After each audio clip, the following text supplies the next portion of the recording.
안녕하세요. 저는 현재 퀸즐랜드에서 학업하고 4년차 일하고 있는 자동차 정비사 마크라고 합니다.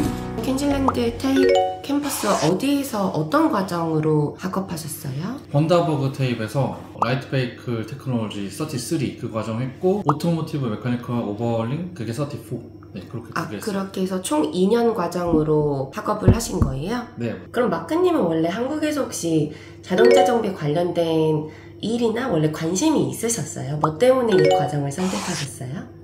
저는 솔직히 말하면 전혀 상관이 없는 사람이었어요. 문과 출신의 사람이어서 특히 기술직이나 이쪽은 아예 생각도 못 해봤고, 근데 이제 영주권을 좀 생각을 해봐야겠다는 생각이 들어서 생각할 수 있었던 그 잡들 중에 트레이드 직종, 뭐 카펜터나 아니면 뭐 페인팅, 네. 뭐 자동차 정비 이제 이런 것들이 있잖아요. 근데 그 중에서 제가 가장 좀 덜 부담스럽다고 느낀 게 자동차여서, 흔히 우리가 자동차를 맨날 볼 수가 있으니까 다른 것보다 시작했을 때 그래도 조금 더 다가가기가 쉽지 않을까 하는 생각이 들어서, 그래서 자동차 정비를 선택하게 됐어요. 차라리 이제 리지오널 지역에서 학업을 하셨으니까 이제 저인구에서 학업한 나중에 기술인인 하실 때 오전 플러스로 받으실 수 있으시네요. 네, 그렇죠. 그것 때문에 애초에 거기를 좀 가는 게 컸었고, 제가 시티에 있는 학교는 안 다녀봐서 잘은 모르는데 갔던 친구들한테 듣기로는 좀 시험이나 이제 과제에서 좀 굉장히 스트릭하게 본다고 그렇게 들었거든요. 근데 아무래도 여기가 인구도 적고 인터내셔널 학생들이 와줘야 이제 학교의 그런 수입에도 좀 도움이 되는 부분이 있다 보니 그래서 그런지 모르겠는데, 영어에 부담이 있으신 분들이 계신다면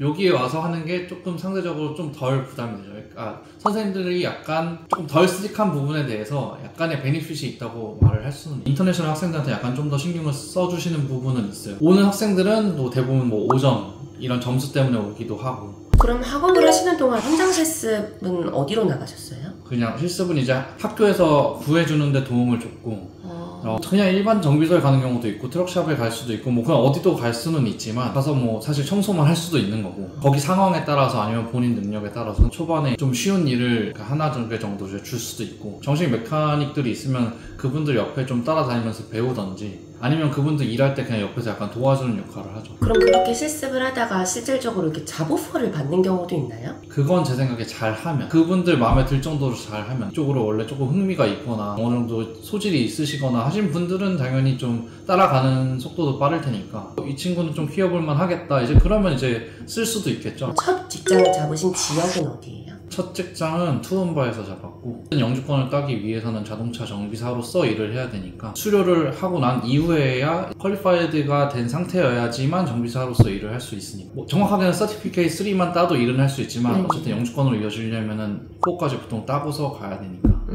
기술심사를 거쳐야 되는 과정이 있어요. 네네, 맞아요. 직장에서는 얼마나 일하셨어요? 저는 첫 직장에서 한 6개월 정도 일했어요. 투움바 지역 자체는 괜찮다고 좀 생각을 해서 그냥 살기 좋아서 일단 그리고 브리즈번이랑 사실 뭐 1시간 반 정도 떨어져서 그렇죠. 전 가고 싶으면 갈 수도 있고, 그리고 투움바에도 샵이 꽤 많아요.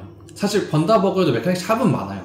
근데 이제 뭐랄까, 그곳은 조금 더 현지인들 위주로 아직 백인들이 대부분인 지역이다 보니까 약간 우리 같은 인터내셔널이나 아시안 계열의 사람들이 거기 와서 자연스럽게 그렇게 취업을 하는 게 상대적으로 좀 덜 쉬운 것 같아요. 오히려 투움바나 브리즈번에 바로 좀 인근 지역으로 갔을 때는 아시아인들이나 외국인들이 가서 일을 하고 있는 그곳이 좀 더 일을 구하기가 수월할 수가 있겠죠. 그렇죠. 왜냐면은 어떤 스타일로 일을 하는지 아니까. 현재 그 TSS 고용주 비자로 일을 하고 있으신 걸로 알고 있는데 2년이라는 경력을 투움바에서부터 시작한 경력으로 2년을 쌓으신 거예요? 네. 저는 투움바에서 이제 회사를 몇 번 옮기긴 했는데 어쨌든 거기서 경력 2년을 다 채웠고, 그리고 난 이후에 일을 이 회사에서 구하기 전에 면접을 볼 때 좀 비자가 필요하다고 어필을 했었고, 회사에서도 일단은 그러면은 몇 개월 해보고 난 다음에 결정하자 이렇게 해서 한 3개월 정도 일한 후에 그 TSS 비자로 이제 전환됐습니다. 그럼 지금은 TSS로 일하신 지가 얼마나 되셨어요? 지금 이제 한 1년 반 정도 됐어요. 4년 안에서 2년을 일을 하시면 이제 186 TRT로 가실 수 있는데 그 부분을 이제 앞두고 있으신 거네요? 네, 그렇죠. 메카닉에서 지금 하시는 업무가 어떤 업무 갖고 있으세요? 저는 일단 서비스 테크니션으로 일하고 있고요. 서비스 테크니션은 손님이 이제 차를 가지고 서비스를 받으러 오면 기본적으로 엔진 오일 교체가 이루어지고, 그 이후에 이제 추가적으로 무슨 퓨얼 필터나 아니면은 뭐 드라이브 벨트나 가정 안에 필요한 부품들을 또 이렇게 저희가 교체를 하기는 해요. 보통은 이제 아무래도 처음에 시작하는 사람들은 저처럼 이제 서비스 테크니션으로 시작하고 조금 더 기술이 늘어나면 그러면 이제 리페어를 하는 단계로 갈 수 있는데, 저도 그냥 바로 리페어로 지금 해도 괜찮지만 그건 이제 회사 TO에 따라서 달라질 수 있고, 기본적으로는 리페어하는 메카닉이 좀 따로 있고 서비스하는 메카닉이 좀 따로 있고, 회사마다 다를 수는 있어요. 어떤 곳은 그냥 모두 다 모든 메카닉한테 구분 없이 다 시키는 것도 있고, 저희 위에 이제 컨트롤러나 이제 포맨 이렇게 두 부류가 있는데, 그냥 그분들은 기본적으로 상위 메카닉, 약간 슈퍼바이저 역할을 하신다고 생각하시면 돼요. 그분들은 이제 저희가 뭐 정비를 하다가 이제 좀 어려움이 있거나 아니면 의견을 구하고 싶을 때, 우리보다 경험이 있으니까 그분들이 우리한테 약간 의견을 주죠. 그러면 이제 그거를 우리가 듣고 그 사람들이 시키는 대로, 혹은 그 사람들의 컨펌을 받고 이제 다음 잡을 하고. 경력이 어느 정도 쌓이면은 이런 포지션이 될 수 있어요? 근데 뭐 10년 이상이 될 수도 있고, 네. 뭐 5년이 될 수도 있고, 그거는 사람마다 회사 사정마다 다른 것 같은데, 처음에는 보통 이제 경력과 경험이 좀 있는 사람들을 회사에서 실제 상황에서 정비를 하는 상황에서 그 사람들이 좀 일종의 약간 최종 결정을 하거나 최종 결정에 도움이 되는 의견을 주기 때문에, 컨트롤러는 사실 조금 다른 부분인데, 컨트롤러는 이제 그날 회사에 들어온 그 잡을 어떻게 분배해서 처리하는지, 그거를 컨트롤링 하는 사람을 컨트롤러라고 부르는 거죠.